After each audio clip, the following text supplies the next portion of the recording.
Hare Krishna. Can you hear my voice? Am I audible? Okay, let's start.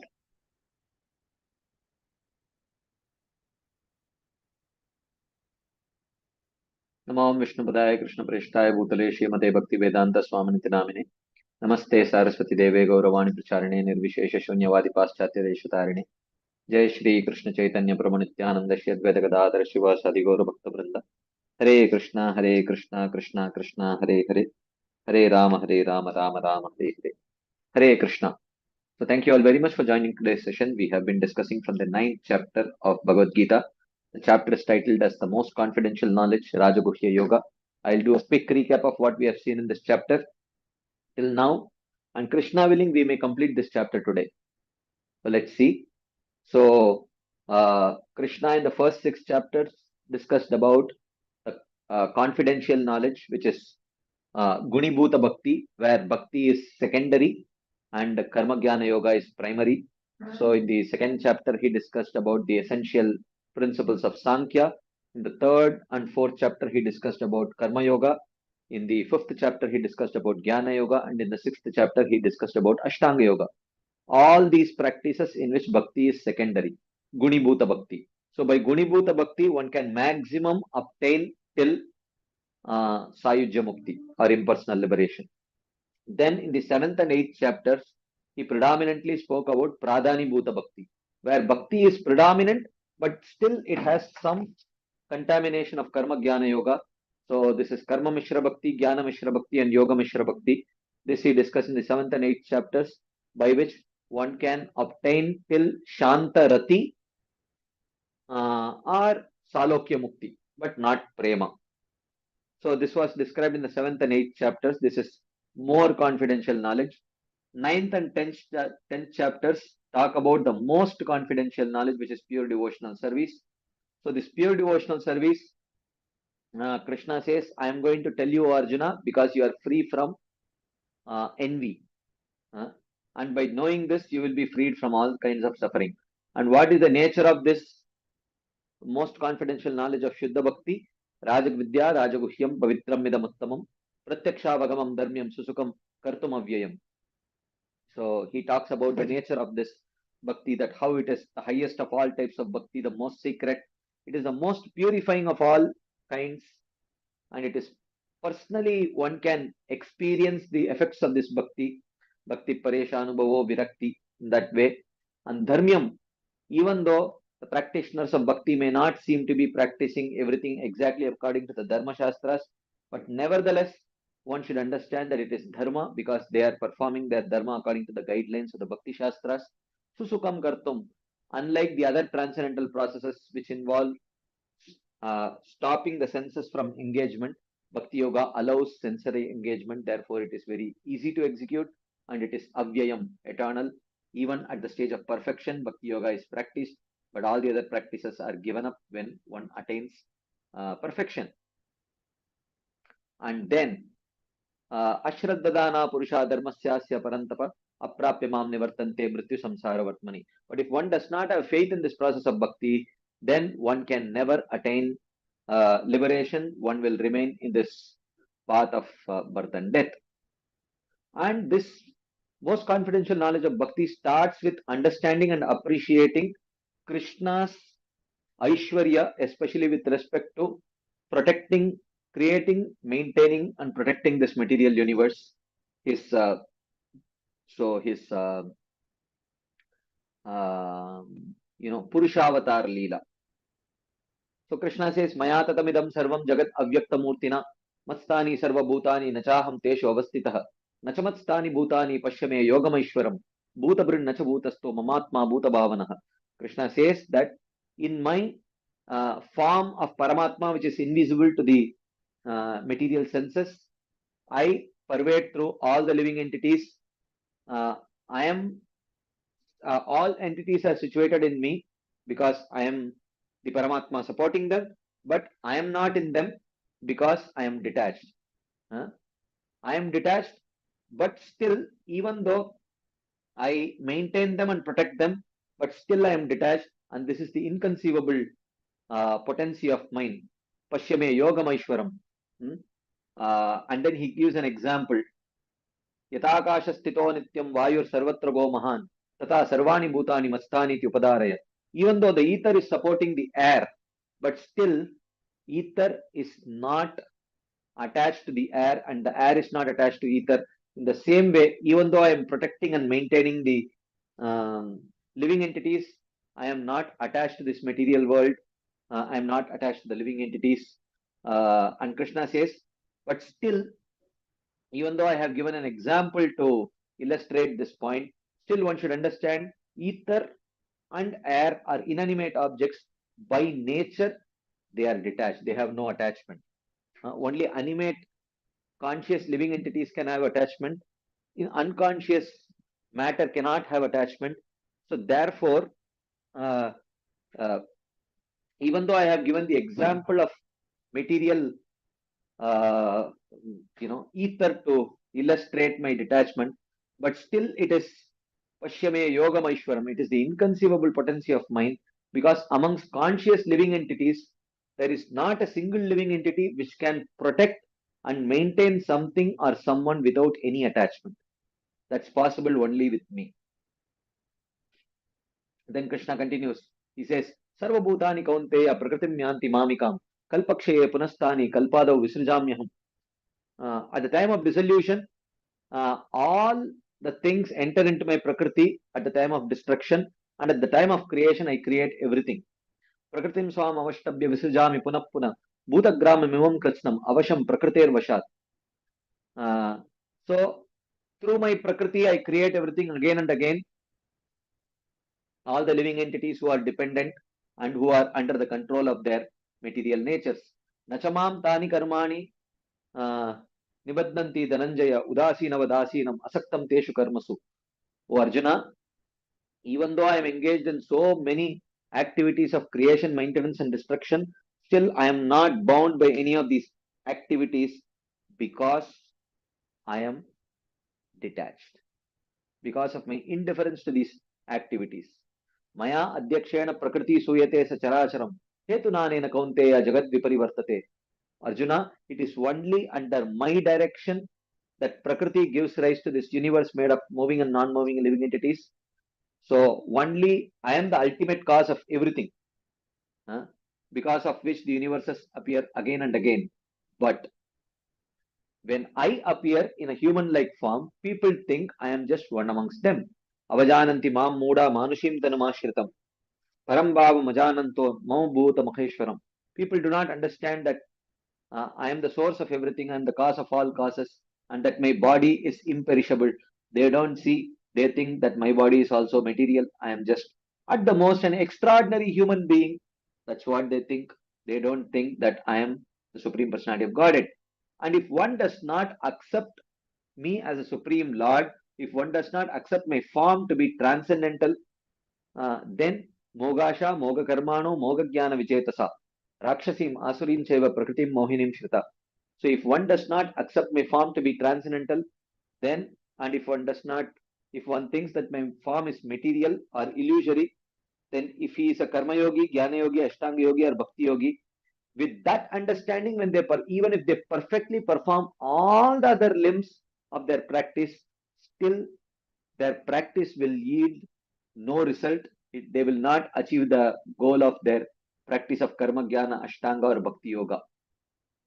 On the other hand, Mahatmanastu mam partha daivim prakriti mashrita bhajanti ananya manaso gyatva bhutadim avyayam. So he says, on the other hand,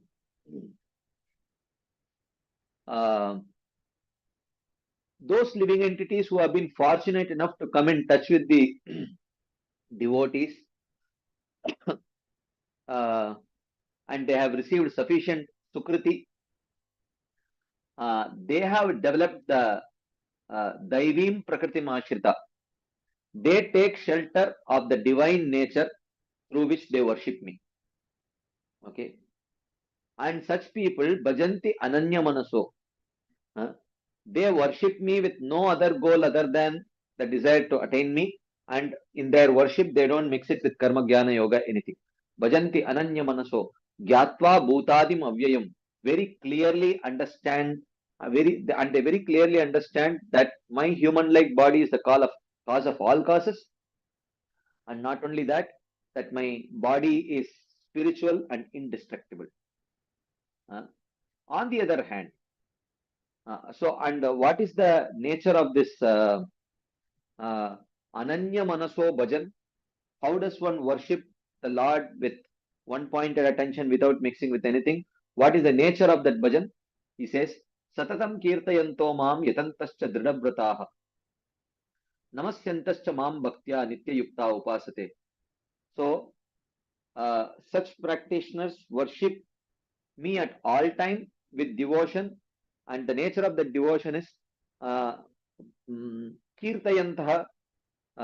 They chant my holy names, the holy forms, uh, my pastimes, etc. Dridhavrataha, they perform strict vows to please me. Nitya Yukta, they desire to become my associates, my eternal associates. And Yatantaha, and very clearly understanding that in order to achieve perfection of these practices of devotional service and please Krishna, he very clearly understands that one has to endeavor very sincerely to attain the association of devotees. Yatantaha. And namasyantascha mam bhaktya, and they offer all respects to me as well as other devotional activities. They understand this. On the other hand, not everyone may directly worship Krishna in this way.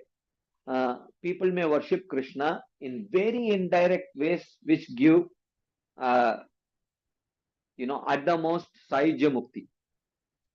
So these are very indirect ways of worshipping. Jnana yajnena chapyanye yajanto mam upasate ekatvena pritatvena bahuda vishwatomukam. So Sri Vishwanath Chakravarti says that there are three types of these indirect forms of worship, which is Ahangropasana, Pratikopasana, and Vishwarupa Upasana. Vishwarupa Upasana is worshipping the universal form. Pratikopasana is worshipping various forms of the demigods, considering them to be limbs of the body of the Supreme Lord. And Ahangropasana is a type of worship where the worshipper worships the Lord by identifying himself with the deity temporarily only for the purpose of worship. This is not Mayavad. This is a different type of worship, which is kind of recommended in the scriptures for those who have very, very meager devotion. Okay. So these are the three ways of indirect worship.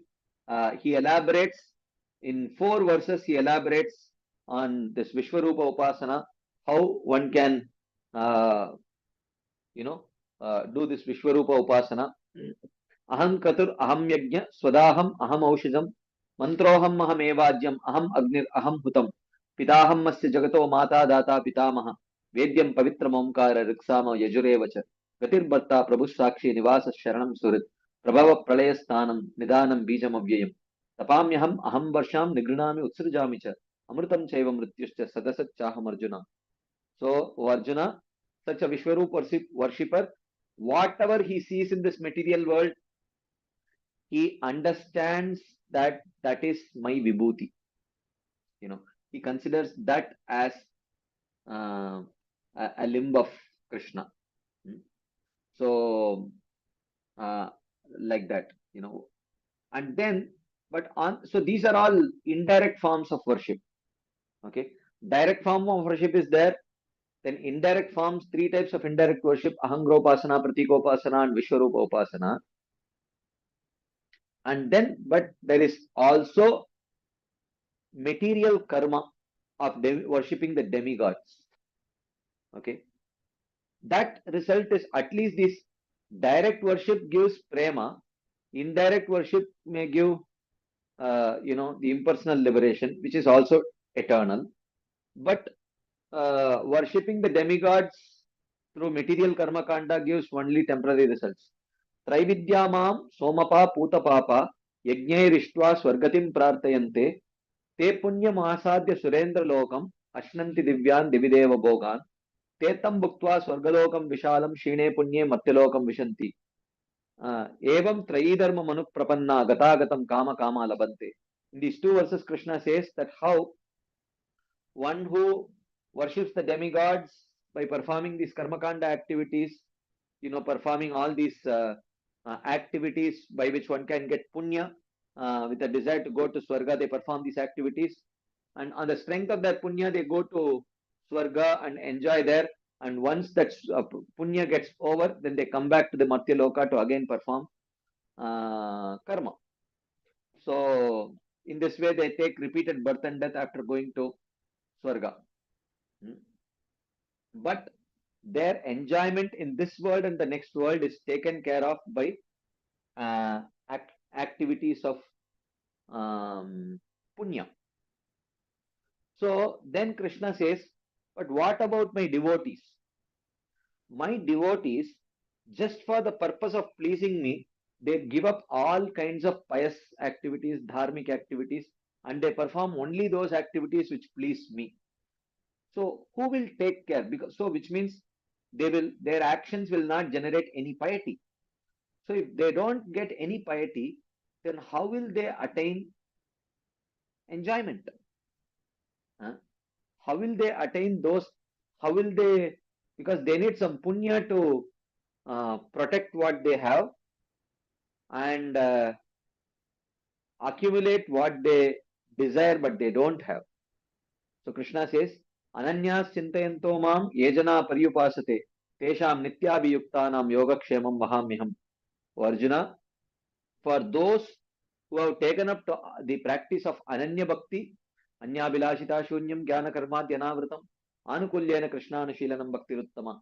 For those who have taken up to the practice of Ananya Bhakti, for them, even though they may not perform any pious activities to gain punya by which they can enjoy, I ensure personally that I will provide what they lack and I will protect what they have.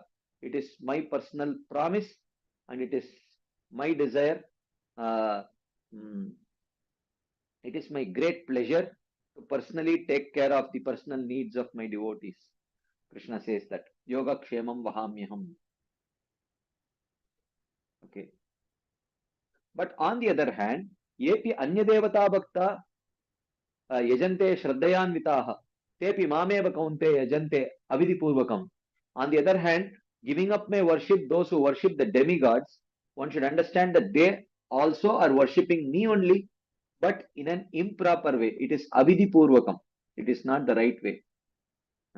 Aham hi sarvayajnanam bhokta cha prabhureva cha natumam abhijananti tatvena taschavanti te. Actually, I am the actual yajna book. I am the enjoyer and master of all the sacrifices. But one who does not know this and keep worshipping the demigods, thinking that they are the original masters, in the end, not attaining any permanent result, they keep falling down to this material world again and again and again. Yanti deva brata devan pitam yanti pitavrataha bhutani yanti bhutejya yanti madhyo yajinopi mam. So these worshippers of the demigods go to their abode, and because their abode itself is temporary, so where is the question of their staying in that abode permanently? But one who worships me, they come to me and they can stay permanently because I am eternal, my abode is eternal. So if you come there, your stay there is also eternal. Yad gatvana nivartante taddama paramam mama. And not only that, even though worshipping me gives such an exalted result, but that does not mean worshipping me is very difficult. In fact, worshipping me is very easy. Patram pushpam phalam toyam yome bhaktya prayachati tadaham bhakti upahritam ashnami prayatatmanah. It is very easy to please me. You can give one patram pushpam phalam toyam. That's all.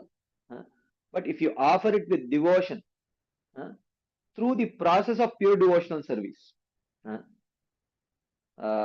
if you offer it to me, then I very gladly accept that. It's very easy to please me. Then Arjuna asks, So what should I do? Should I worship you with pure devotion? Do I have the qualification for that? Krishna says, no, not yet. At this stage of Bhagavad Gita, you are not yet immediately qualified for pure devotion. So therefore, you are qualified for karma jnana mishra pradhani bhuta bhakti. Yat karoshi yadashnasi yadjuhosi dadasi yat tapasyasi kaunteya tat kurushva madarpanam. Krishna says that whatever you do, whatever you eat, even though you may not just be practicing the limbs of pure devotional service right now, but still, I see that you are clearly not attached to the material fruits of these activities. So, tat kurushva madarpanam, do it for my pleasure. Whatever you do, do it and offer the fruits to me. This is karma jnana mishra, pradhani bhuta bhakti. But if you do this, what happens? Shubha shubha falairevam mokshase karma bandhanaihi sannyasa yoga yuktatma vimukto mam upaishyasi. By this process of bhakti mixed with nishkama karma and jnana, you will become freed from the bondage of karma, and in this way you will become liberated and you will ultimately attain me. Then he says, but someone may say that if they worship you, you give them liberation. If they don't worship you, you don't give liberation. Does it mean you are prejudiced? Do you have prejudice arising from attraction and repulsion? He says, no. Krishna says, Samoham sarvabhuteshu name dveshyosti na priyah ye bhajanti tu mam bhaktya mayite teshu chapyaham. O Arjuna, I am equal to all. I neither hate anyone nor do I have specific attraction to anyone. But if a person worships me with devotion, then I am attached to them in exactly the same way they are attached to me. So here there is a beautiful purport. Srila Vishwanath Chakravarti says that Krishna refutes this point that I am not prejudiced, I am equal to all. I neither hate anyone nor do I specifically favor anyone. But the devotees who worship me with devotion, they exist in me and I also exist in them. This is according to the principle of ye yatamam prapadyante tams tataiva bhajamyaham. This is just reciprocal. That's all. Okay. This is just reciprocity of the Supreme Personality of Godhead. So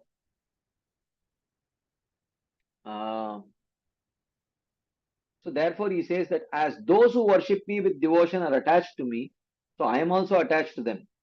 As they surrender to me, I reciprocate with them. Okay. And then here there is a beautiful comment that Srila Vishwanath Chakravarti gives about Krishna. He says, it is inappropriate actually to compare the Supreme Lord to Kalpavriksha. There are differences between a Kalpavriksha and the Supreme Lord. What are the differences? The first difference is that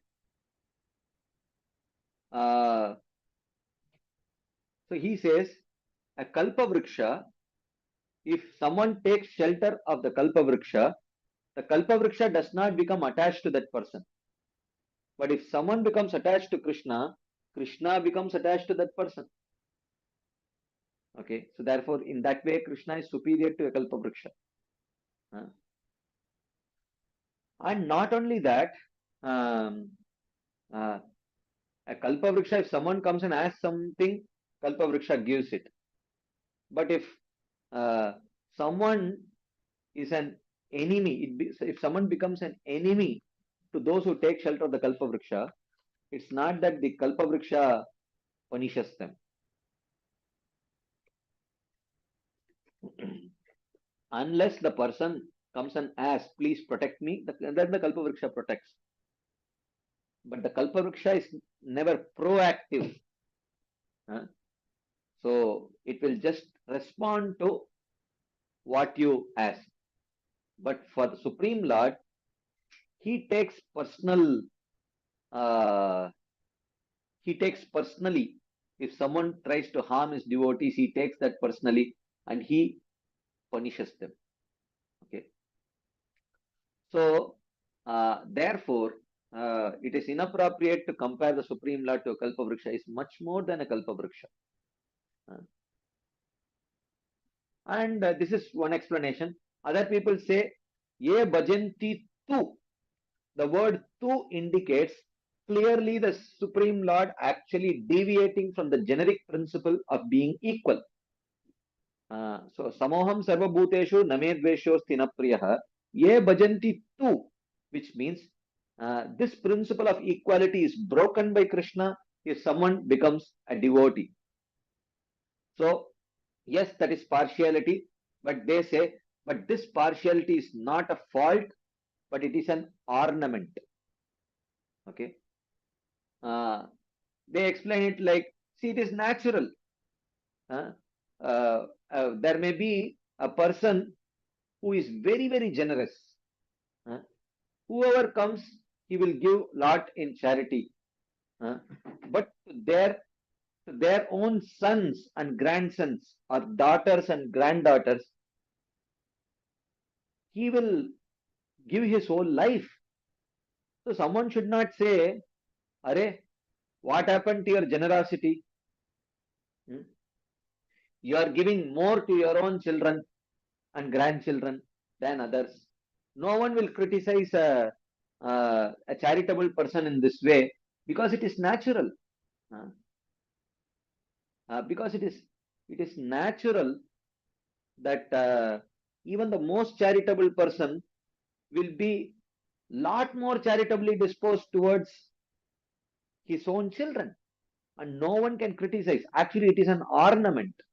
It is not a fault. So in the same way, the word tu indicates Krishna actually breaking this principle of equality to show love towards his devotees, and that is actually Krishna's ornament, and it is not a fault. It is not a dushana, but it is a bhushana of Krishna.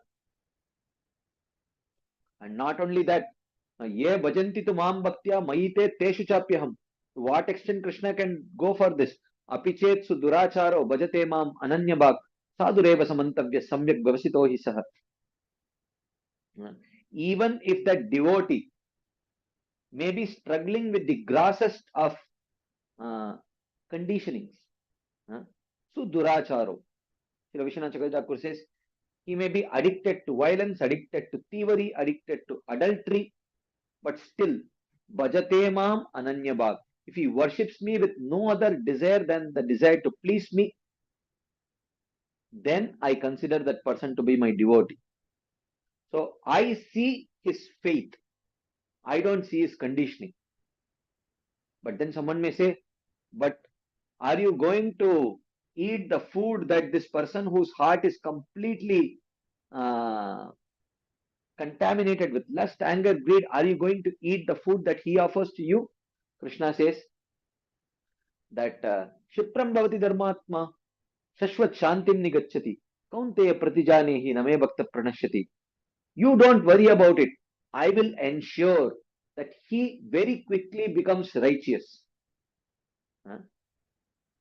And he will become completely free of all contamination.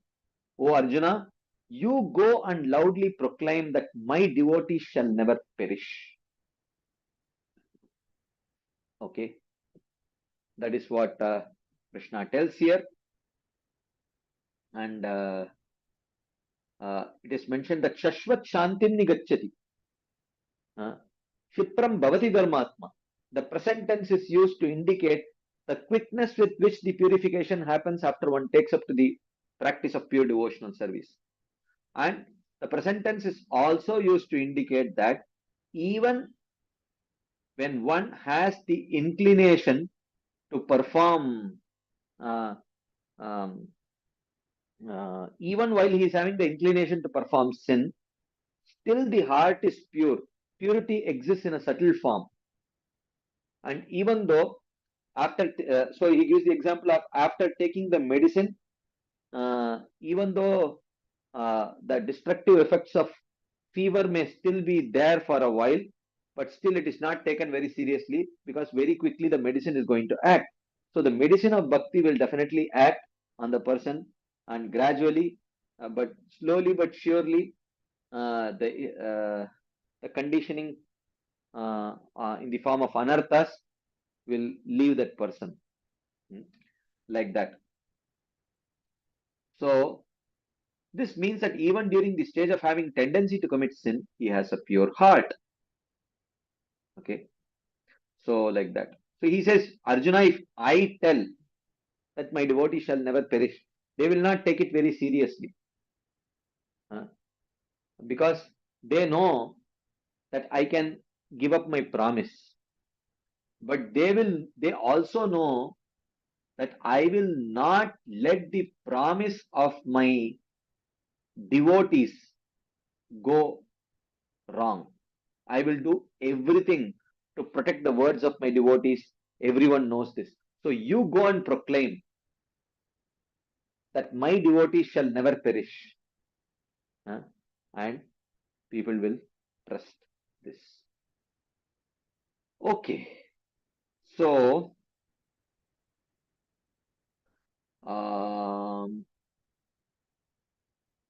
anyway, so this is where we ended our discussion last week.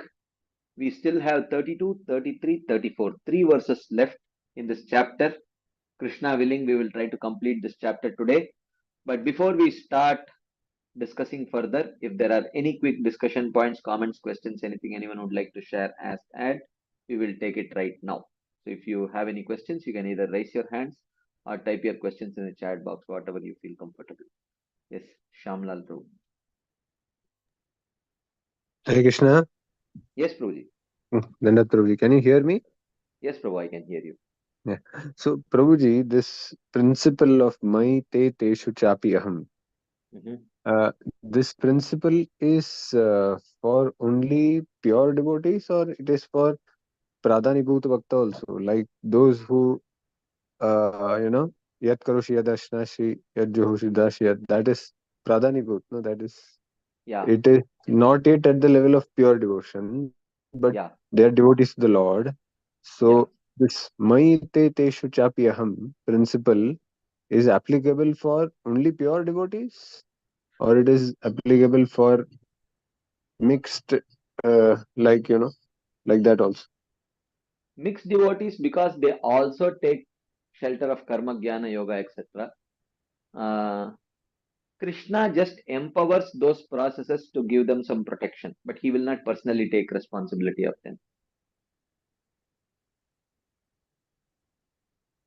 Uh, Personally take responsibility in the sense, uh, protect what they have and uh, That provide will what be they lack.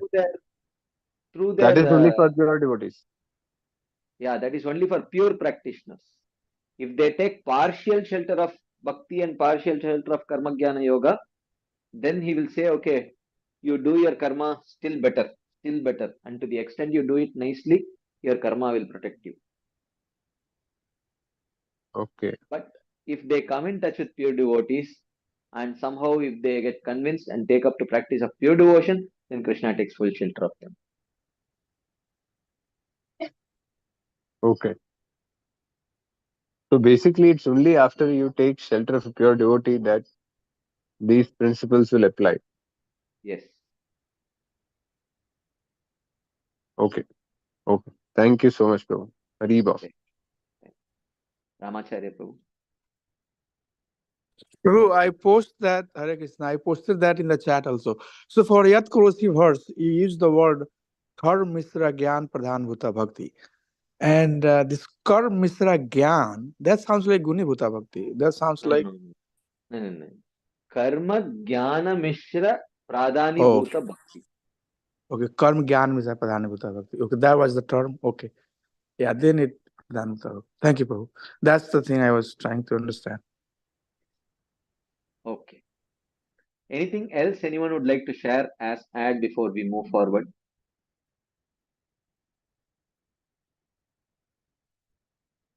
Okay. If there is none, then we will continue our discussion. We have 3 more verses in this chapter. Krishna willing, we will try to complete this chapter today, and we will start the new year with a new chapter.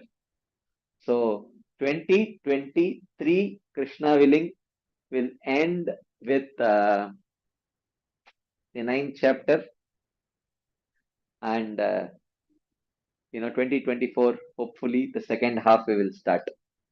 So, but anyways, nothing is there in our hands, especially, Mother Gail has not joined yet, but once she joins, nothing is in our hands really, because she will not let us move forward unless she is completely satisfied with the concepts.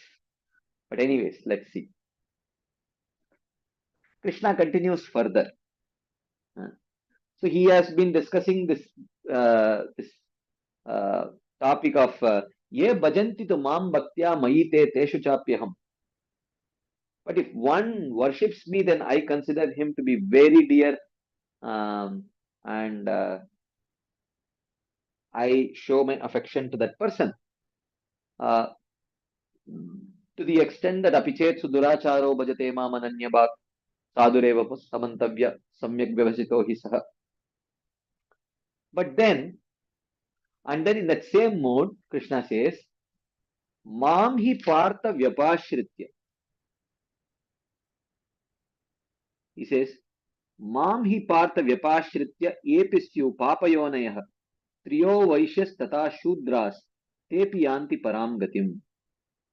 Ye papayonayah syur api, even those born in sinful situations, triyo vaishyas tata shudraha, such as women, vaishyas, shudras, and even the outcasts.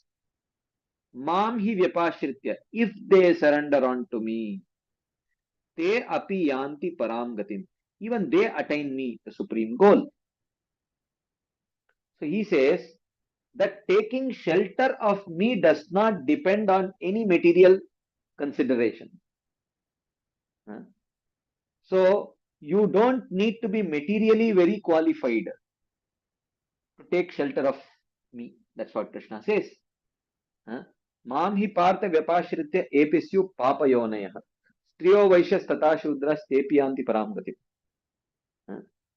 So this is where this is a tricky verse, because here Krishna calls some classes of people as papayoni, sinful. Okay, he calls women as sinful, the Vaishyas and Shudras as sinful, the outcasts as sinful. Okay, and this creates a big problem, at least in today's day and age. Why does Krishna call women as sinful? Why does he put women together with Vaishyas and Shudras? Why is Krishna doing like this? So is Krishna doing this? Yes, he is doing this. But what is the point that Krishna is trying to communicate here? Krishna is trying to communicate that irrespective of whatever may be your material qualification, you can attain perfection if you surrender to me. So that is the point that he is communicating. That it does not really matter what is your material situation. You can attain me. And we get stuck up with, when Krishna is, the message that Krishna is communicating is that there is no material disqualification to attain perfection in bhakti. And we get stuck up with, oh, you mean to say women are materially disqualified? But what is Krishna trying to communicate? Krishna is telling it doesn't matter. But no. I want to know, how could Krishna say that women are materially disqualified? But Krishna is trying to communicate that it doesn't matter. Anyone can achieve perfection of bhakti. No, I am not interested in perfection in bhakti. Just tell me, how could Krishna put the woman with Vaishyas and Shudras? I said, wait, okay, whatever he may put them with, what he is telling it, All are welcome to the spiritual world. Just take shelter of Krishna, achieve perfection. But we get stuck up at the wrong place. Where is Krishna highlighting? Krishna is telling, Tepiyanti Paramgatim. But we want to catch hold of Triyo Vaishyas Tata Shudras. How could he put women with Vaishya and Shudra? So now, the Vaishya and Shudra, they may say, how could you put us with the women? It is an insult. Like that. But the point is, ultimately, why are we getting stuck up? We are not these bodies anyways. And Krishna is telling you can achieve perfection irrespective. So rather than catching hold of Krishna's lotus feet and going up, we are fighting as to, how could you put women with Vaishyas and Shudras? Are we Papa Yoni? I mean, who is not a Papa Yoni? The very fact that we all are in the material world and suffering, doesn't it mean that in our previous life we were Papa Yoni? Various degrees. Some person experiences the result of his Papa through physical disorder. Some people suffer the result of their Papa by taking birth in an economically backward situation. Some people take birth due to some mental disorders. Some people may experience the result of their Papa by taking birth in a lower varna, or some people may take birth in a slightly disadvantageous gender. So how does it matter? You are not taking birth due to someone else's Papa, you are taking birth due to your own Papa. But Krishna is so magnanimously telling, it doesn't really matter. Whatever may be your material conditioning, just surrender to me and come back to me. And you are getting stuck up and you are telling how you are calling me disadvantageous.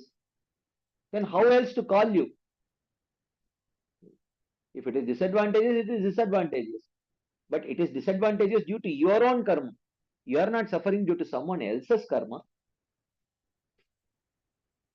But Krishna is keeping his door open. But we want to fight outside the door. How could you say, how could you put the woman with Vaishyas and Shudras like that? So, therefore, the point is, this body is just like a dress. If you say it doesn't matter whether you are dressed well or dressed poorly, doesn't matter. You are invited for the party. And we get stuck up. Oh, you are calling me improperly dressed? I said, no. I said it doesn't matter. He said, no. You say that I am improperly dressed. No, I said it doesn't matter. There is no dress code here. Please come in. So therefore, we have to see where is Krishna shining the focus light, where the acharyas are shining the focus light. We get stuck up at the wrong place because we have our own focus light and we are shining it elsewhere. That is the problem. So let's see what Srila Vishwanath Chakravarti Thakur is commenting here. He says,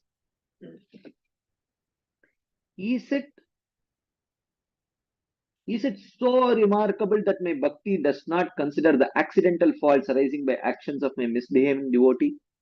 For my bhakti does not even consider the inherent faults of such a person which arise from his very birth.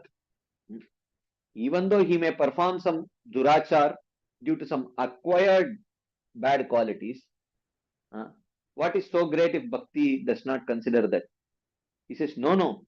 Even if you may have inherent bad qualities right from your birth, bhakti, taking up to bhakti does not depend on that also. Even those of sinful birth, papayonaya, outcasts, or mlechas who surrender to me attain the supreme goal. This is what Bhagavatam says. Kirat हूणांद्र पुलिंद पुल्कषा आबीर शुंबा यवनाः कसादयः येन्ये च पापा यदपाश्रयाश्रयः शुद्ध्यन्ति तस्मै प्रभो विष्णवे नमः. So I offer respects to the Lord of inconceivable power.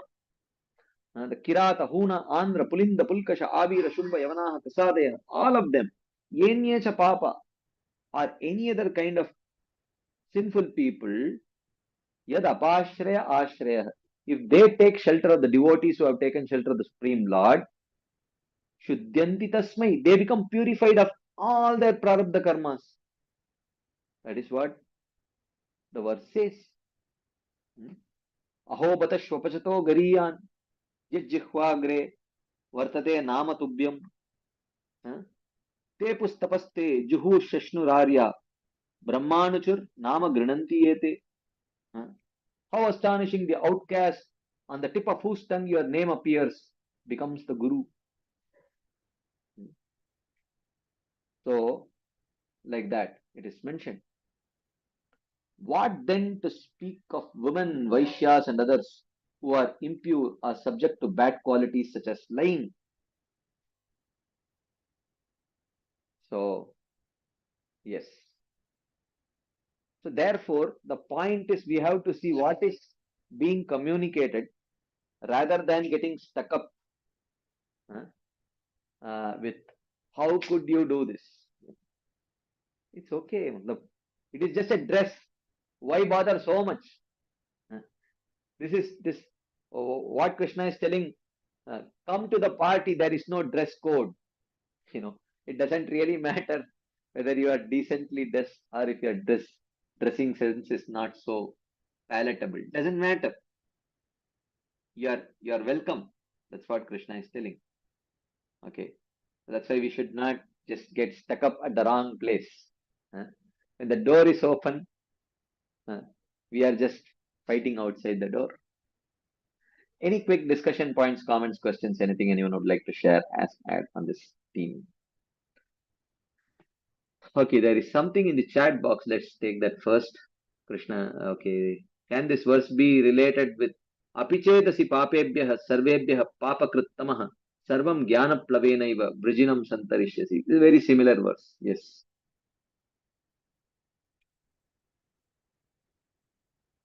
Okay, there is next question. But Krishna did not mention the Brahmanas and Kshatriyas. Okay, he did not mention the Brahmanas and Kshatriyas because at least according to the common understanding, they are considered the higher Varnas, the so-called higher class of the society. So if you say all the Brahmanas and Kshatriyas can get my mercy, it doesn't sound so generous. But if Krishna says even the outcasts can get my mercy, then it sounds very generous because the outcasts are not considered to be very exalted from a material standpoint. So that's why he does not say like that. But he is going to use their names also in the next verse. Okay.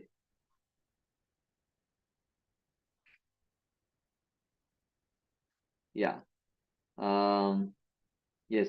Door is open, but we are just stuck up arguing. Okay, next question. How are the bodies in Goloka? Which type they are according to karma? There is no karma for even devotees. What to speak of the residents of Goloka? There is no karma there. Okay, next question. Okay, Vaishyas, Shudras, and women have one thing in common. They are the group that render service to others. Do you think it has any relevance here? Yeah, there could be some similarities between particular groups. But whether that is being highlighted here, that's not the highlight. The point that Krishna is trying to mention here is it doesn't matter. Whatever may be your material situation. If you take shelter of Krishna, irrespective of one's material qualification or disqualification, one can achieve perfection. That's what Krishna is focusing here. Yes, I mean, that way, if you see Brahmanas, Vaishyas, Shudras, all of them, they serve the society in their own particular way. But the one thing is the Shudras, Paricharyayatmakam karma, Shudrasyapi Swabhavajam. Okay. So they perform menial service. That is the nature of Shudra. But the Vaishyas, they render service in not so menial way, but definitely in terms of finances, financial services, they are involved like that. Okay. So can we understand then that except Sayujya, the other four types of liberation is due to Pradhani Bhuta Bhakti?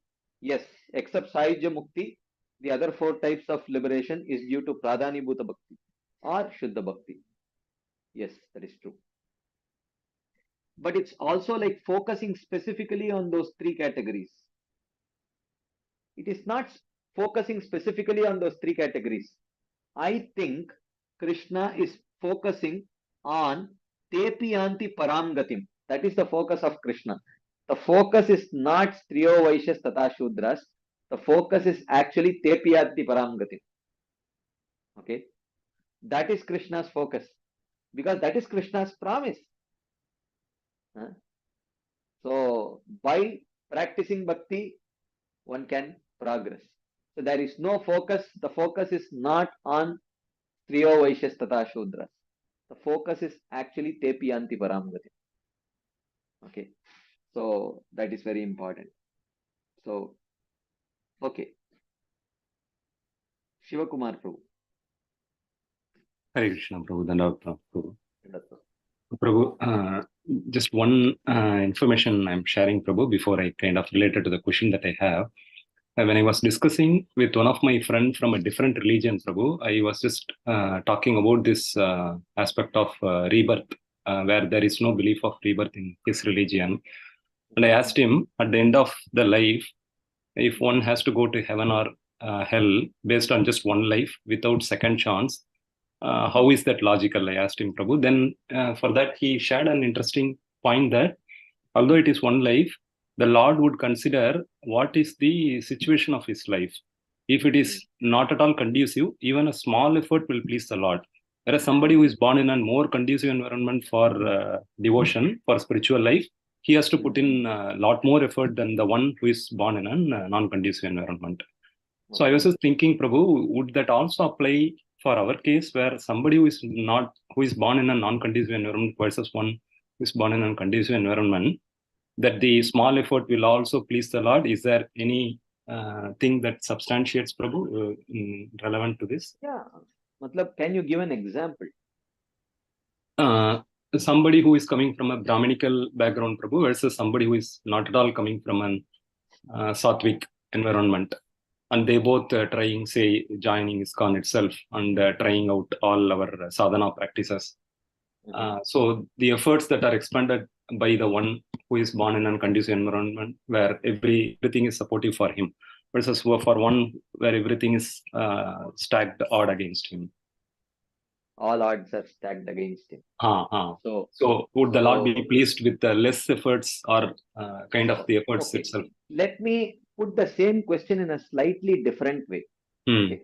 The same question that you have asked, I'm going to put it in a different way. See, I'm not discussing the answer, but I'm just rephrasing the question in a different way. There is one person who has very sincerely lived his past life in a very nice way, and he has accumulated a lot of sattva. Another person has very irresponsibly lived his life. Okay, and accumulated a lot of rajas and tamas. So, is it okay for the Supreme Lord that everything becomes even playing field, and the person who has responsibly lived his life, there is no kind of advantage, and one who has irresponsibly lived his life, for him there is no disadvantage. Is that fair on Krishna's part? Okay, So I am understood. asking the same question, right? Mm, The same mm, question that you are putting, mm, but you are presenting the mm, person who is born in a nice family with nice sattvic thing as mm, an advantage, mm, but it's not an advantage. It's an mm. inheritance Okay, because okay. of his proper utility of free will. Okay. Okay, okay. And the other person has irresponsibly wasted his life, Mm, because of which he is getting an unfortunate birth in this life. mm, So how are we claiming equal rights? mm, But mm, still mm, Krishna is willing to give. Okay, okay. I will open the doors for both of you. Mm, Okay.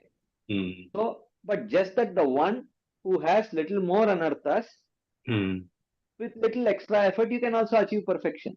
mm, Ultimately, here there is no question of seeking justice, because ultimately bhakti is mercy. Mercy means we don't seek justice.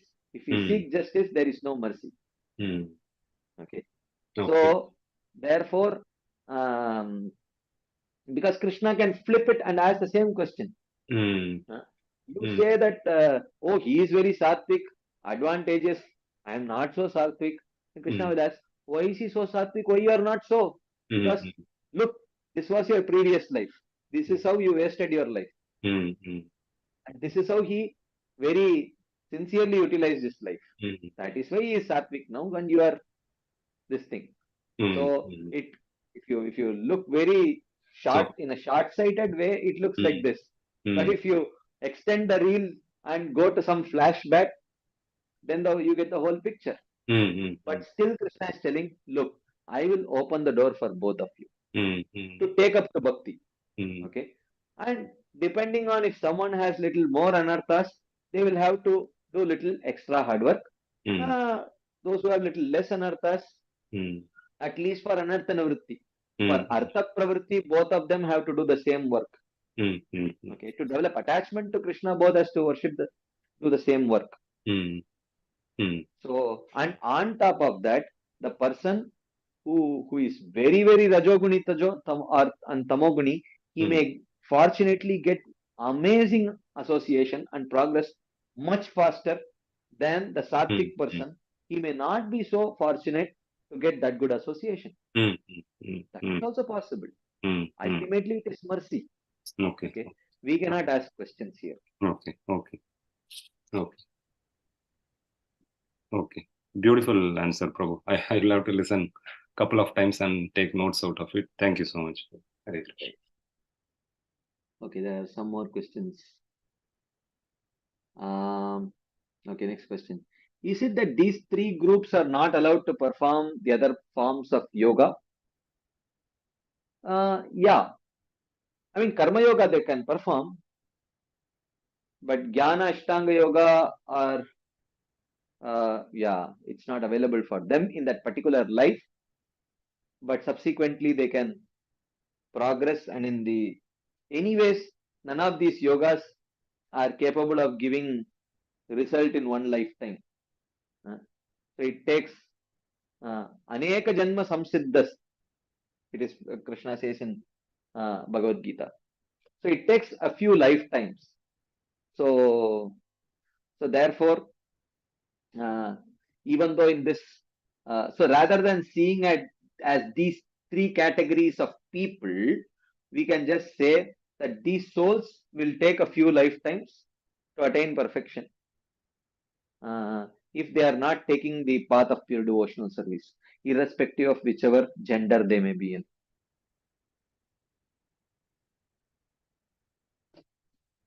Okay, not everyone reads from Srila Vishwanath Chakravarti's purports. No. This is not Vishwanath Chakravarti's opinion. You know, all acharyas are very clear about it. The focusing point is Tepiyanti Param Gatim. That is the focus. If we have not understood it, we are getting distracted and we are looking at some place where the acharyas are not shining their light. Whether it may be Prabhupada, it may be Vishwanath Chakravarti, it may be Baldev Vidyabhushan, it may be Jiva Goswami, whomever it may be. They always glorify the purifying potential of bhakti rather than focusing on particular gender and things like that. Yes, any verse of Bhagavad Gita or Bhagavatam can be understood to be misogynistic. Why is it misogynistic? So you may say, how you can put Stree with Shudra and Vaishya? Now the Vaishya and Shudra can ask. Bhagavad Gita is so degraded, it is very, casteist. Why? Because it has grouped the Vaishyas and Shudras along with Strees. They can say like that.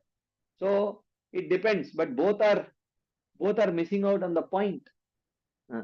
Both are missing out. Okay, where is Krishna shining the light, and where are you looking at? It is not Srila Vishwanath Chakravarti Thakur's commentary.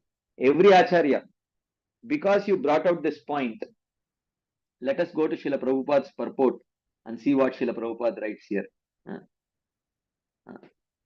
So let us see what Prabhupada writes here. Is Prabhupada, where is he focusing his point? Let us go to Srila Prabhupada's purport and see what Srila Prabhupada writes in his purport. Okay. 9.32. Okay. Let us see what Srila Prabhupada writes here. I will just zoom it little bit. Okay.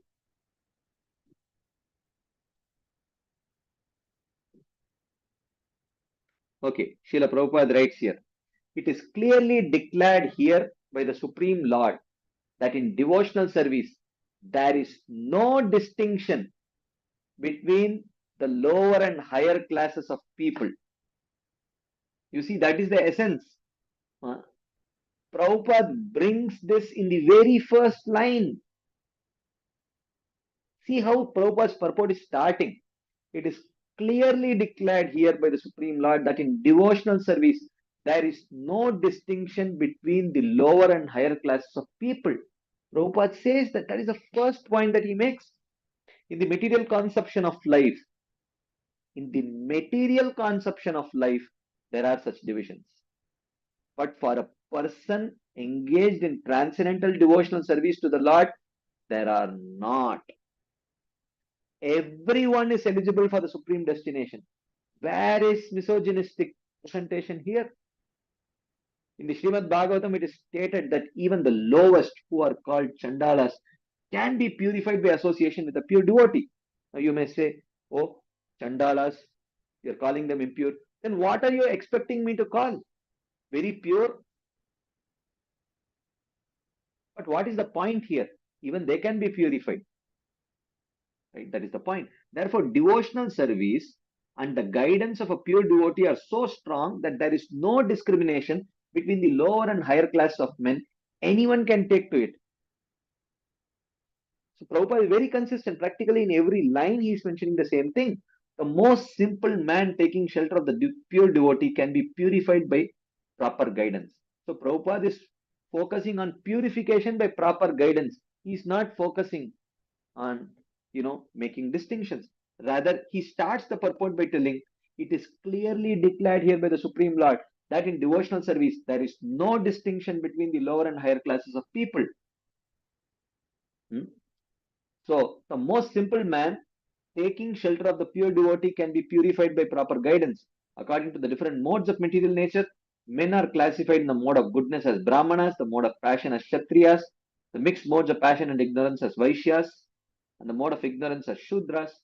Those lower than them are called as Chandalas, and they are born in sinful families. Generally, the association generally means from a material standpoint. The association of those born in sinful families is not accepted by the higher classes. But the process of devotional service is so strong that the pure devotee of the Supreme Lord can enable people of all the lower classes to attain the highest perfection of life. This is possible only when one takes shelter of Krishna. As indicated here by the word Vyapashritya, one has to take shelter completely of Krishna. Then one can become much greater than the Gyanis and the Yogis. Where is misogynistic presentation here, right? Right from the beginning till the end, it's very clear. In bhakti, there is no distinction of lower class, higher class, etc., etc., etc. That is what Krishna is telling. But we are telling, oh, you are putting me under lower class. No, no, no. I am telling there is no distinction. No, no, but still you are putting me under lower class. Krishna is saying, no. I am telling there is no distinction. The distinction is there outside the realm of bhakti. In the realm of bhakti, there is no distinction. That is where Krishna is focusing. And the acharyas are very consistent with the message of Krishna. There is no misogynistic presentation by any acharyas. Now, because this point was brought out, let us see what Srila Baldev Vidyabhushan mentions about it, the third acharya. Okay, let us see what he says. Okay, 9.32. We have seen Srila Vishwanath Chakravarti's commentary. We have seen Srila Prabhupada's commentary. We will see Srila Baldev Vidyabhushan's commentary. What does he say about this particular verse? Srila Baldev Vidyabhushan, he says, okay, oh yeah, this is an amazing point. Shyam Mukund, thank you very much. Essentially, Krishna is telling, if you surrender to me, I am willing to personally do your yoga kshema. Doesn't matter what gender you are, what varna you are, I am willing to do yoga kshema for you. But we are telling, no, no, no, no. How could you put me under a lower category? He says, which means I am lower than you. I am willing to do personal service to you. He says, no, no, no. How could you call me lower? That's where we get stuck up, right? So, yeah, and another point, Krishna himself was a Vaishya. If you wish to see that way, Krishi Goraksha Vanijyam, Vaishya Karma Swabhavajam. That's exactly what Krishna was doing. He was not a Brahmana. He was a Vaishya. Right? So let's see what Srila Baldev Vidyabhushan is telling. Is there any misogynistic presentation in Srila Baldev Vidyabhushan's presentation? This is Baldev Vidyabhushan's purport. Are you able to see it on your screen? Baldev Vidyabhushan purport. Is it visible on your screen? Sometimes, does it start with BV purport 32? Is that visible? Okay, thank you. Okay, let's see what Srila Baldev Vidyabhushan says here. Going to the assembly of disputers with the loud sound of kettle drums, raising your arms without fear, declare that I, the Supreme Lord, will purify my exclusive devotees of incidental sins.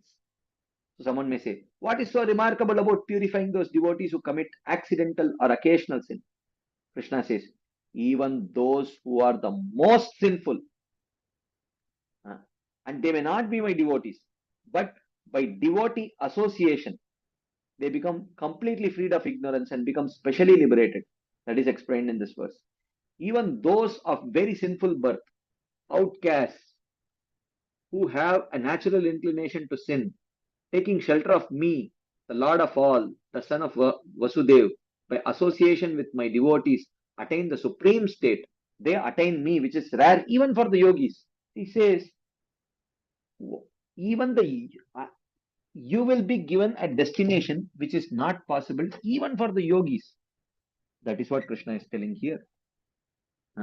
Mam hi partha vyapashritat episyu papayoniya.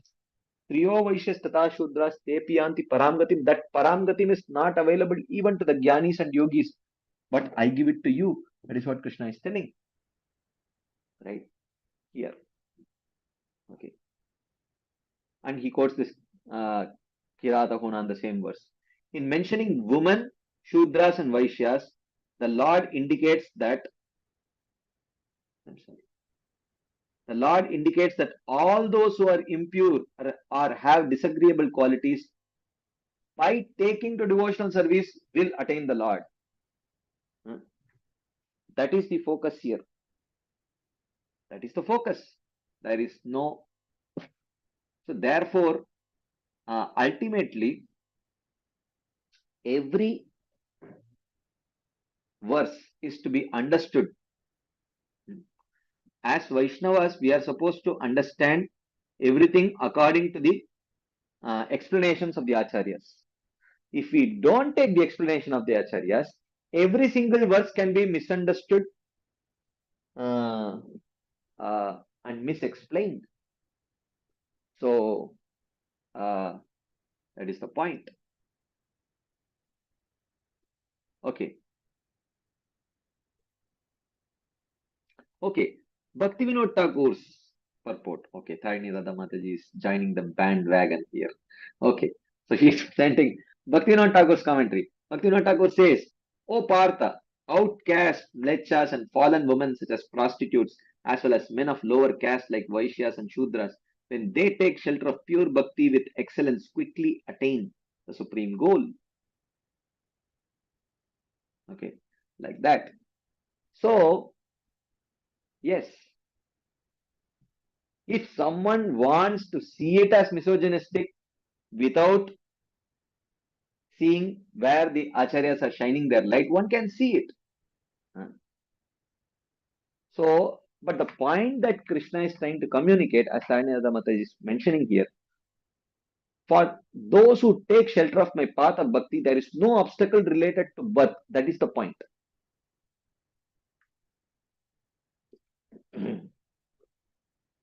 Okay. It is like telling that, oh, for this particular course, the government says there is no BC, OBC, SC, ST quota. There is no woman quota, nothing. Everyone is equally eligible, purely based on your merit. And then you say, no, no, no, you mean to say I am OBC?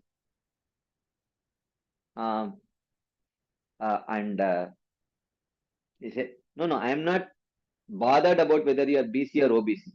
I am telling that it's an even field. It is an even field. It does not matter whether you are BC, OBC. There is no disadvantage for you. No, no, no, no, no. You really mean I am OBC? No, I said I don't care whether you are BC or OBC or, whatever. OC. I said I don't care. So he said, no, you mean to say I am OBC? I said, Hare Krishna, see you later. So, yes, that is the point.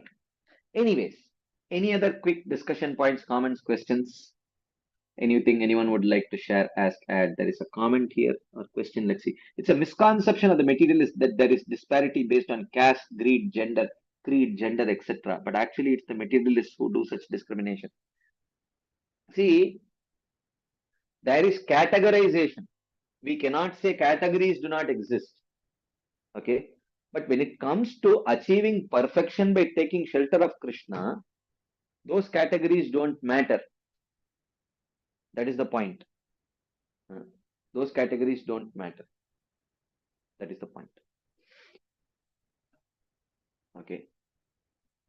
And anyways, even if they are low category, even if they are considered to be low category, what is your problem? Ultimately, you only through your karma qualified yourself for that.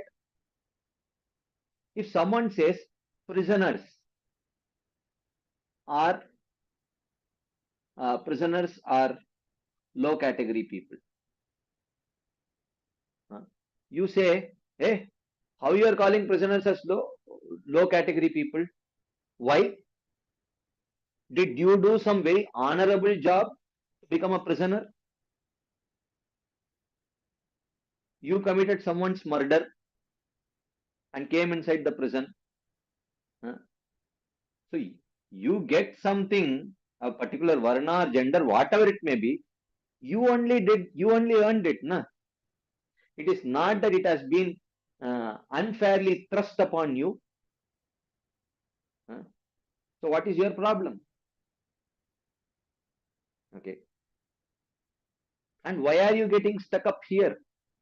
When Krishna says, come in, why don't you just go in? That's the point, right? That's where we need to focus.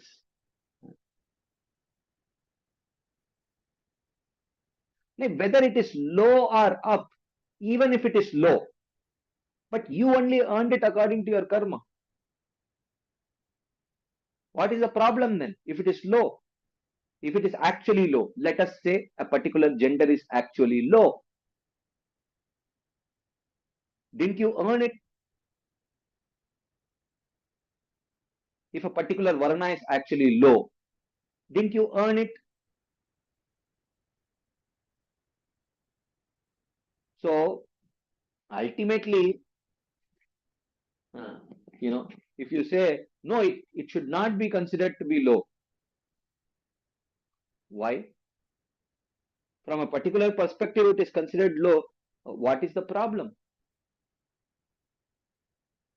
You only performed according to your karma, you got a particular body. If due to some particular kind of evaluation, if that is considered to be low, it is okay. It is okay. But the point is, you are not disqualified from achieving perfection in bhakti. That is the focus of Krishna. Like that. But that does not mean we are going to artificially say Brahmana, Kshatriya, Vaishya, Shudra, everything is equal. How is it equal? Sattva guna, Rajoguna, Tamoguna, everything is equal. How is it equal? Yes, everyone can serve. Everyone has a particular service to the society. That we accept. But you cannot artificially make everything equal. That we cannot do. But the point is, the point that Krishna is trying to communicate here is, don't get into this high-low thing. I am telling you, all are invited. I am inviting you to my kingdom. Forget about this high-low thing.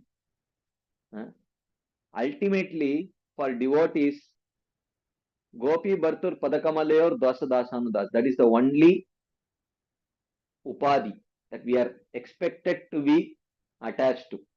All the other upadhis are sarvopadi vinirmuktam. Okay, we are supposed to give that up. So we should not get stuck up. We should not get stuck up with this high-low stuff, because ultimately Krishna is not seeing that. That is the most important thing. Okay. Anyways, let us continue. But interestingly, Krishna starts the next verse with this words, Kim Punar Brahmana Punya Bhakta Rajarshayastata Anityam Asukam Lokam Imam Prapya Bhajaswamam. Kim Punar. Kim Punar means what then to speak of. Okay, now my question to you, to those who are familiar with the English language, can you please tell me, when would someone start a sentence with the words, with the phrase, what then to speak of? When would someone start a sentence with this phrase, what then to speak of? Those for whom English is the first language, second language, whatever it may be, if you are aware, can you share your thoughts? When would someone, yes, Mother Gail, for her it is her first language. Yes, Mataji, go ahead. So what then to speak of means that you're referring to what was already spoken. And if what was already spoken is true, then what I'm about to speak is even more so true. More so true. Yeah. So, okay. So, please don't mute yourself. I am now, Krishna is telling in the previous verse, even if you are born in any kind of sinful birth, Striyo Vaishyas Tata Shudra, If you take shelter of me, you can achieve ultimate perfection. Then, in the next verse, he says, what then to speak of devotees who are pure brahmanas or kings? Kim punar brahmana punya bhakta rajarshayastata. Okay. So, if even the low-born people, if even low-born people can actually attain perfection, then what then to speak of devotees who are pure brahmanas or kings? Therefore, having come into this impermanent world of distress, worship me. That is the communication that Krishna is presenting here. So that's what he is trying to communicate here. So which means, why would he say Kim Punar? What then to speak of? Means, certainly, if you are more piously disposed and you take up to devotional service, then it definitely gives you an edge. That is the point. It definitely gives you an edge. It's not that it does not give you an edge. Not to take up to bhakti. Having taken up to bhakti, if someone is struggling with less anarthas, then it is definitely an edge. One has to work little less hard to overcome those anarthas, but it's okay, because they have utilized their free will in a very favorable way in the previous life. They should be rewarded for that. Okay, but it's okay. But in the grand scheme of things, both have spent trillions of lifetimes in this material world. If someone achieves perfection 5-6 years earlier than us, it hardly makes any difference. Ultimately, there is no competition for, it's not like the material world where for one post 100 people are applying. It's not like that. In the spiritual world, it is more the merrier. That is spiritual mathematics. There is no cutthroat competition in the spiritual world. Doesn't matter really. So, what then to speak of brahmanas born in pure families of good conduct who are devotees? Therefore, you should worship me. That is the focus here. So, okay. So therefore, worship me. Imam prapya bhajasvamam. Therefore, having come into this impermanent world of distress, bhajasvamam, worship me. That is what Krishna is telling here. So how to worship Krishna? That is the last verse of this chapter. Okay, that is the last verse of this chapter. Manmana bhava madbhakto madhyaji mam namaskuru mame vaishyasi yuktaivam atmanam matparayanah. Manmana, concentrate your mind on me. Bhava madbhakto, be my devotee. Madhyaji, worship me.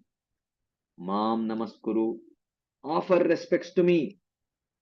Evam atmanam yuktva, having absorbed your body and mind in me. Matparayanah, surrendering to me. Mame vaishyasi, you will come to me. So concentrate your mind on me, be my devotee, worship me, offer respects to me, having absorbed your body and mind in me. Evam atmanam yuktva matparayanah, surrendering to me. Mame vaishyasi, you will come to me. Okay. So in this verse, the Lord concludes by describing the method of worship. Therefore, so how does mam bhajasva? How do you do that bhajan towards Krishna or worship of Krishna? Is here Krishna says, therefore, having absorbed your mind and body in me, you will certainly come to me. So that supreme position of pure bhakti, the topmost secret, which does not discriminate between who is qualified or unqualified, and by its contact purifies all persons, has been described in this chapter. Here ends the commentaries on the ninth chapter of Gita for the pleasure of the devotees' minds by the mercy of the Acharyas. Okay, so we have come to the end. Now we don't have a problem. At least we can start the new year with the second half of Bhagavad Gita. But still, we have time left. We have a lot of time left. If there are any quick discussion points, comments, questions, anything anyone would like to share, ask, add, we can take right now. Okay, there are some questions in the chat box. Let's see.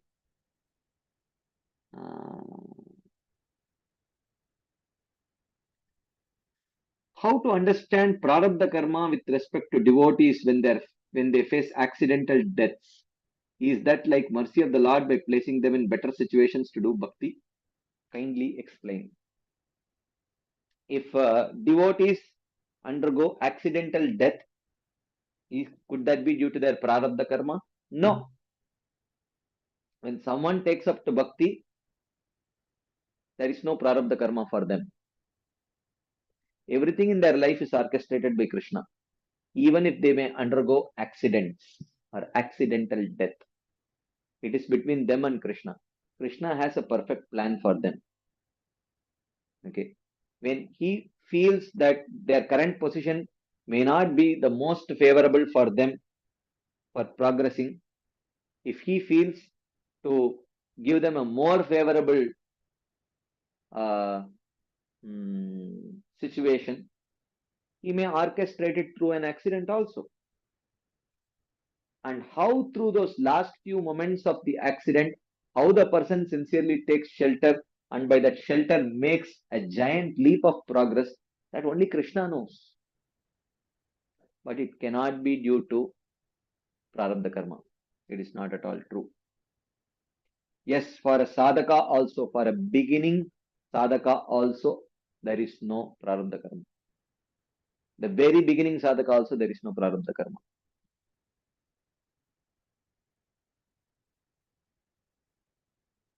Yeah, and of course, out of their humility, when one attains prema, then they say, Mosama patita prabhu na paibe ar. So they say that, who is a greater sinner than me?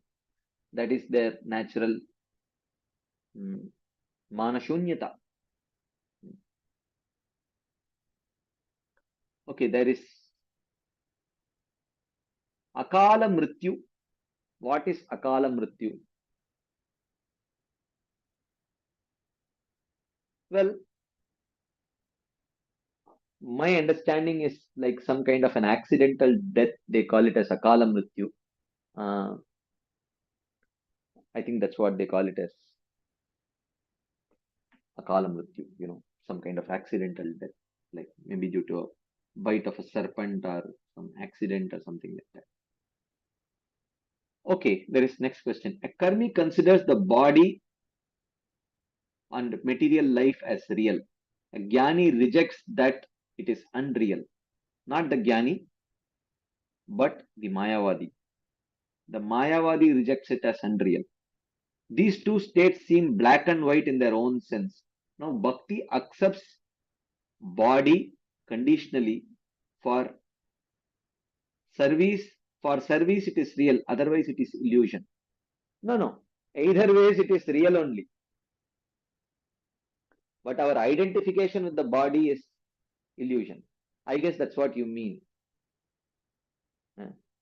If we are utilizing it for the service, seeing it as an instrument for service, it is real and it can elevate us. But if under the illusion of bodily identification, we utilize it for our own sense gratification, then it is An illusion. Yeah, true. This question is in the context of susukam kartum avyayam, especially against impersonalists who reject the senses and tolerating that pain.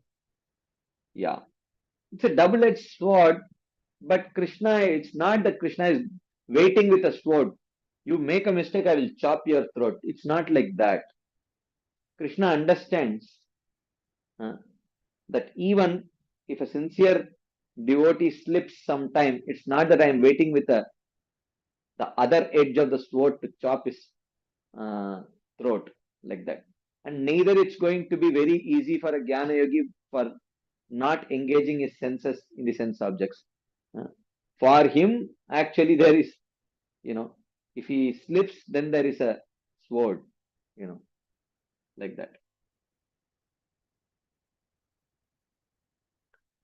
Okay, next question. When I read this last verse, it seems so clear that Krishna is calling for bhakti. So I checked Chinmayananda's book and he says, don't think you have to surrender to Krishna. You have to surrender to the Brahman inside Krishna. Yes, that's why we don't read Chinmayananda's books. Okay. We are so fortunate that, we have Srila Prabhupada, Srila Vishwanath Chakravarti Thakur, Srila Baldev Vidyabhushan, Srila Bhaktivinoda Thakur. Bhaktivinoda Thakur himself has written so many commentaries on Bhagavad Gita. The Rasika Ranjan commentary, the Vidvat Ranjan commentary, and he himself has translated so many other commentaries of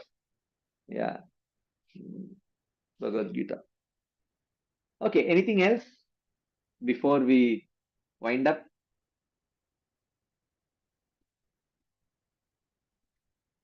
Okay, there's one. Can you give some points to apply in the 9th chapter in the life of a devotee? Okay, this is a very good exercise.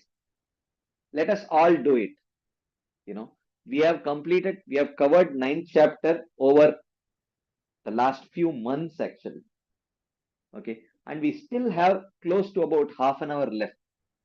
Okay, can each one of you share? Please raise your hands or type in the chat box. What are the major points that your take home points from the 9th chapter? Don't think about it and write an essay about it. As and when it comes spontaneously, please share. And quickly you can keep sharing. Yes, Vasundhara Mataji. Hare Krishna Prabhuji, Dandvat Pranams. The first thing that comes to me is 926 and 927. Whatever I do, whatever I want to do, make it as an offering to Krishna, Krishna Arpanam. And pleasing Krishna is so easy to please Krishna as a devotee. Just offer him a fruit, a spoon of water, a leaf, a flower. He gets so pleased. But the essence is that one needs to offer with love and devotion. That's the first takeaway I get it from this chapter. Thank you, Mataji. Okay, who else? Please raise your hands and share your thoughts. What is it that you have learned? At least some of the important points that you wish to carry home from this chapter. Yes, Shivakumar Prabhu. Hare Krishna Prabhu. Prabhu, one inspiring and motivating point, Prabhu, takeaway. Krishna's assurance of Name Bhakta Pranashyati is not just for pure devotees, but for sadhakas like me also, Prabhu. Yes, it's especially for sadhakas. Yes, Prabhu. Yes, thank you. Okay, next. Who would? Please raise your hands. It would be nice to hear from you rather than read what you have written. If you would like to share, please raise your hands and share. It's a good exercise. Go ahead. Yes, Shamli Mataji. Hare Krishna Prabhuji. Yes, Shamlal Prabhu. Shamlal Das. So, Api Chetasu Dvaracharo is where we should not look at other devotees with faults. We should not look at the faults of others because Krishna doesn't look at the faults of his devotees. So, any devotee who is sincerely chanting, sincerely engaged in the process of devotion should be treated with respect. Yes. His material conditions should not be. So that just keeping this in mind, you can avoid a lot of Vaishnava Prad. Correct. Wonderful, Prabhu. Thank you very much. Thank you. Yes, Champaklata Mataji. Hare Krishna Prabhuji, Dandavat Pranams. Dandavat. I haven't heard the whole chapter from you, but from whatever I have learned, I feel that I have to shed this bodily conception and reciprocate with the Lord's love. Because irrespective of where I stand, what I do, how I am, and what I am, Lord loves me unconditionally. So I must start reciprocating that Shatatam Kirtayanto Mam. Yes. Wonderful. Thank you. That is the essence of the chapter. Wonderful. Thank you, Mataji. Ramacharya Prabhu. Hare Krishna Prabhu, thank you for this opportunity. So this is the 9th chapter, the middle of the Bhagavad Gita, talking on Ananya Bhakti, unalloyed devotional service to Supreme Lord. And if I really summarize this chapter, in nutshell, Krishna has given all kinds of assurance. Everything he has spoken here to inspire conditioned living being to endeavor for pure devotional service. So that's how basically I take the essence from this chapter. Everything, Apichet Suduracharo, or the verse that you just spent a lot of time, 32, Stiri Besha, Tathar Sudaraj, all of these verses, finally, Manmanabha Mad Bhakto, Krishna is encouraging us that doesn't matter where we are, whatever condition we are in, we should endeavor for pure devotional service. Yes. Thank you. Thank you very much. Okay. Shubhangi Mataji. Hare Krishna, Dandavat Pranam Prabhuji. From the 9th chapter, actually, this 31, 32, and 34 verses are very hope-giving, because that is the only hope. Otherwise, I was thinking that even by, it is very much possible that accidental fall down is also possible. At the same time, many people follow Vaishnavism accidentally, and still for them also this is a very hope-giving verses that he tells boldly that he declares boldly that Name Bhakta Pranashrati. So, and at the same time he tells that whoever takes shelter in me, then he may be of lower birth, being a woman. I always feel that do I have the rights to do all the Shastrik karmas and other things? But now by your explanation, I understood that whatever might have been my karmas. My explanation. Yeah, so I became a woman, but that was my past. But now I have all the rights, and I can boldly say that I can become, I have chances of going to the supreme destination. Yes. Thank you, Mataji. Hare Krishna. Okay, there are some points in the chat box. To have faith in bhakti.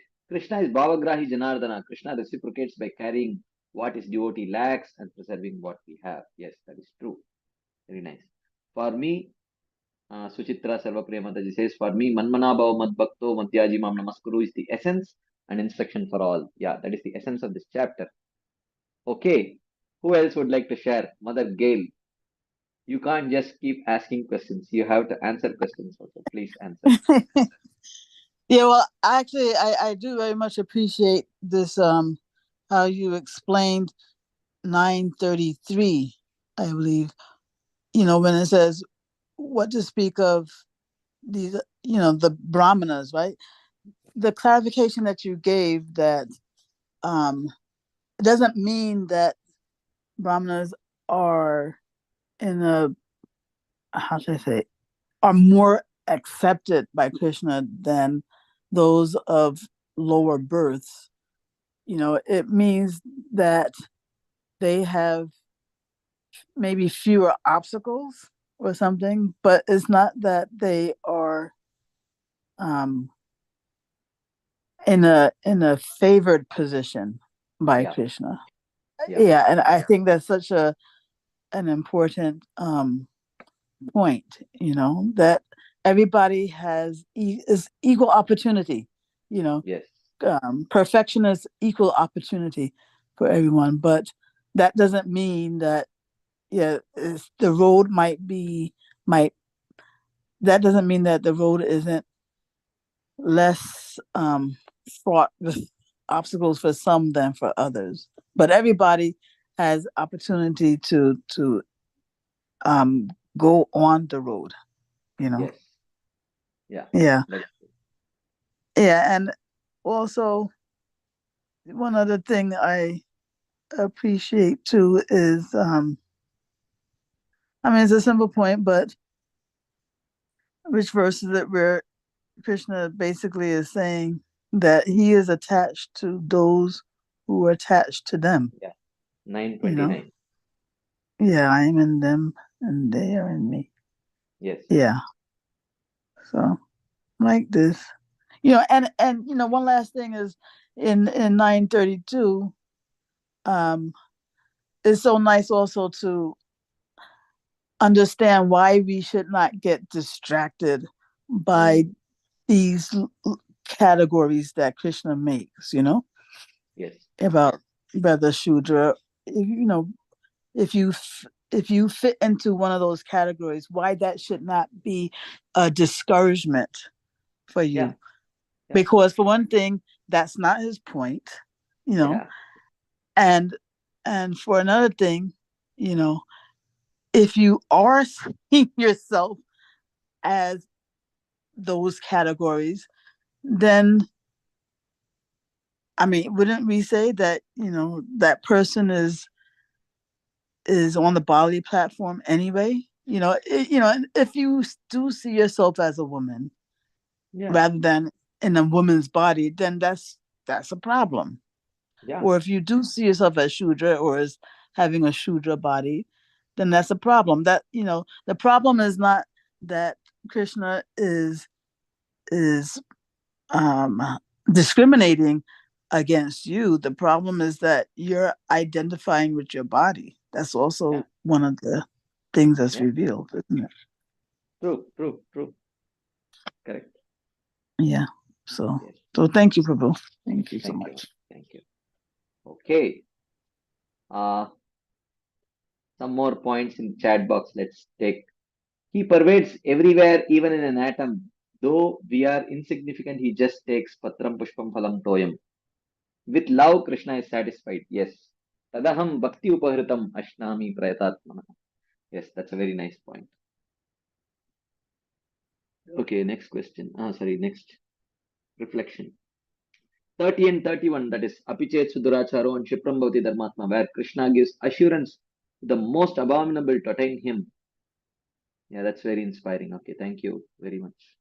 Patram Pushpam Phalam Toyam explains simplicity of devotional service. Yes, anyone can take up to devotional service irrespective of one's upadhis. 9.33 and 32 and 33 communicates that. Yes, wonderful. Yes, more reflections coming. The most confidential knowledge is always attached to him in pure love.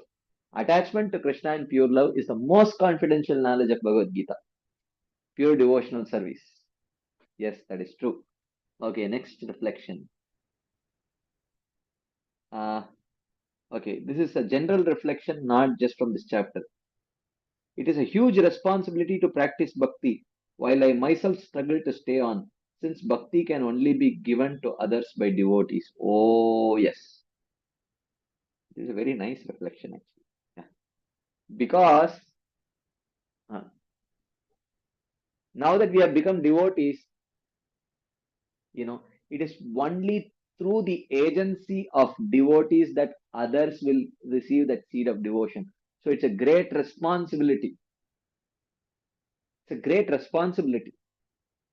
This is the greatest responsibility.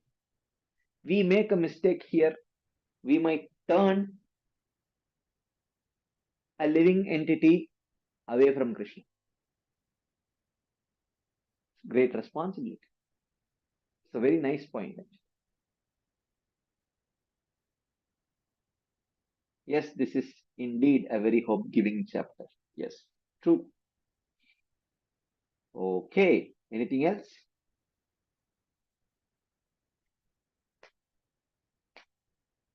Okay, if there is not much, then we will pause here. Wish you all a very, very happy new year. And 2023 is getting over, and I don't know, Mother Gail joined late, but I was just telling that we have 3 verses left. We will cover as much as possible before Mother Gail joins, because I have a desire to complete this chapter this year and start the new year with the second half of Bhagavad Gita. But yes, somehow Krishna's desire and Mother Gail's mercy, we could we could complete the chapter.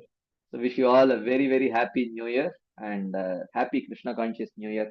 May the new year bring, abundant opportunities to progress in Krishna consciousness, abundant opportunities to serve the devotees, gain lot of mercy, and please do give your association by joining these sessions. This virtual Sangha of sincere devotees like all of you is very, very inspiring. And we have a lot of interesting courses coming up. So please stay tuned. So as you might have seen in the Krishna Smarana Spurti, this thing we have mentioned that the first semester of Krishna Smarana Spurti is getting over next week. And after that, on Wednesdays, for those of you, please stay tuned. Wednesdays, we are planning to start before even launching the course. You are getting the first-hand information about this. We are planning to start Sri Brahma Samhita with Srila Jiva Goswami's commentary on Wednesdays. So this will go on for a few months, and then we will resume on Wednesdays Sri Krishna Smarana Spurti Part 2. Another 8-9 Ashtakams we will cover, and then we will give another semester break and cover another small book during that time. So Brahma Samhita is coming up.